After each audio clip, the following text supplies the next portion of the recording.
আসসালামু আলাইকুম প্রিয় ফুটবল প্রেমীরা।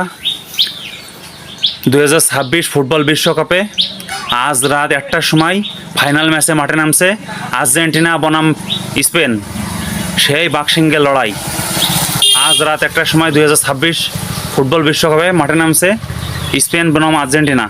বাক্সিঙ্গের লড়াই, এই খেলায় কে জিতবে আমি পরিসংখ্যানে বলতে পারতেছি না, কেন যে দুই দলই হাড্ডাহাড্ডি লড়াই করবে। এর আগে আমি 10টা ম্যাচের প্রেডিকশন দিছি, সেই 10টা ম্যাচই সঠিক হয়েছে, কিন্তু আজকের ম্যাচে আমি কোনো প্রেডিকশন দিচ্ছি না, কেন যে দুই দলই ভালো আন্দাজে বলে কারণ মন খারাপ করতে চাচ্ছি না। খেলাটি হবে আজ রাত 1টার সময়। বাক্সিঙ্গের লড়াই, সারা বিশ্বে দুই দলেরই খুব সমর্থন আছে, আর্জেন্টিনা বনাম স্পেন। এই খেলাটি ফেসবুক পেজ থেকে দেখলে ফেসবুক পেজটি ফলো করে দেবেন, ইউটিউব চ্যানেল থেকে দেখলে ইউটিউব চ্যানেলটি সাবস্ক্রাইব করে দেবেন। ধন্যবাদ। আসসালামু আলাইকুম। আপনারা সবাই ভালো থাকেন।